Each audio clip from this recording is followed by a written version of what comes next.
Alright, so today we're going to make some chili. Chili's great. It's really easy to make, and you know, lots of people like it for parties, and it's great for just every day too.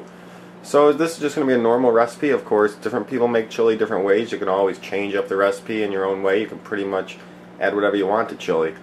But we're going to do pretty much a standard recipe here. You're going to need some chili beans, 1 or 2 cans. I add in some kidney beans, some diced tomatoes and green chilies I'm adding in, a little bit of tomato paste. You could also use ketchup, some garlic, some diced onion, a little bit of chili powder over here. Then you need your pound of ground beef. So the first thing I'm going to do is start out with my pound of ground beef. I'm going to brown it over here.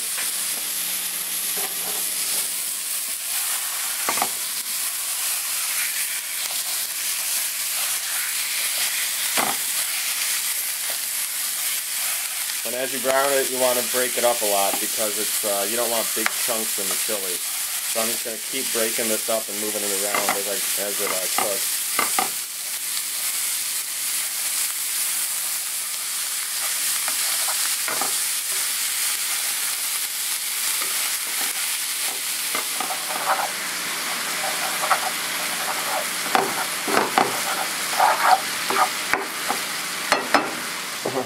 Alright, so now that the meat's starting to get browned, I'm going to go ahead and add in a little bit of onion and garlic. This is 97, I think, % lean meat, so it's very unfatty. If you had like 80 or 85%, you'd probably want to drain your fat that accumulates in the pan out at this point. So I'm going to add in a little bit of onions and garlic here. Most people add these items to chili, but they usually just add it into the crock pot later, unless they're cooking it in a pan. So I'm going to finish up browning the meat here with a little bit of that stuff added in, the onions and the garlic. I'm going to put it at a little bit lower heat, and then we're going to go over here, and as you can see, I got my crock pot here. I'm going to start filling it up. So in my crock pot, I'm going to put my chili beans, undrained, all the liquid. I'm going to add some kidney beans, which I did drain already. I'm going to add some of this diced tomatoes and green chilies. And then add a little tomato paste, which I might have to use a knife for. Let me get it out of here.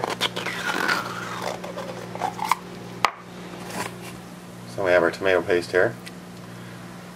And then I'm going to add the rest of the onions I have down here.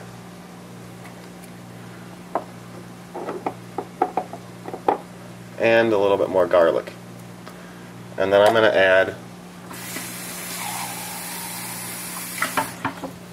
just about a cup, half a cup to a cup of water. And now, let's go back to my stove. And this is smelling real good. We have most of the meat browned. It's not all fully cooked through, but it's nice and browned. So I'm going to go ahead now and take my meat, which is here, and I'm going to dump it into the crock pot.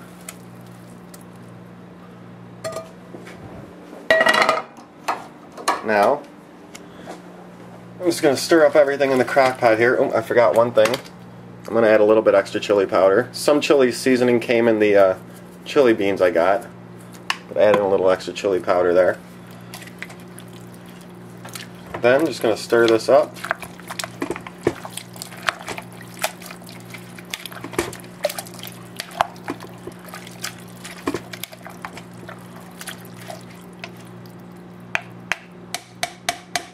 And put it on the top. And then down here we have off, lower, high.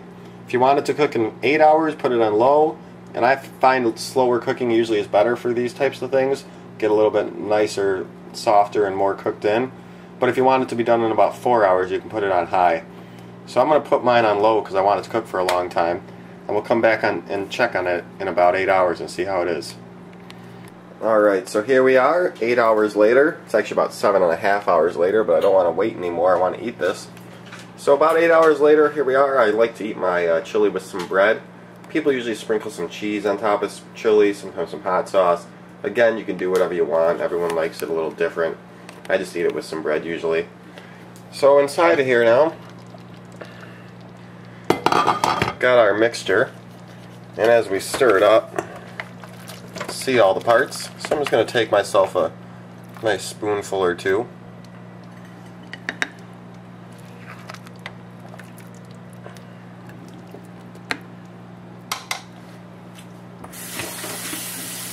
And there I have a really simple dinner that I can make for multiple people, just serve people now at night.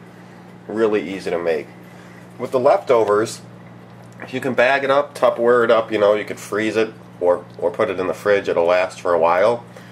But if you plan on just eating it in the next day or two, you could turn your crock pot off and let it cool down a little bit, and then this top part, this whole section of your crock pot comes out. Let me see if I can show you. I can't lift it with one hand. And it's probably still hot now, so as you can see, that whole section of the crock pot came out. I'd let this cool down because it's still a little warm. Just put that in the fridge overnight. If you're going to eat it the very next day, go ahead and put it back on the crock pot on low or high for just like an hour to heat it up, and you're ready to go again. So, very easy to make chili. Wanted to show you guys that. And if you guys have any questions, let me know. Any recipe, you know, adders that you guys would suggest, let me know. But don't go and be like, oh, I would do this, and say you're doing it wrong. Because like I said, just showing how to make a normal bowl of chili here. So it looks good. I'm going to go eat. See you guys later.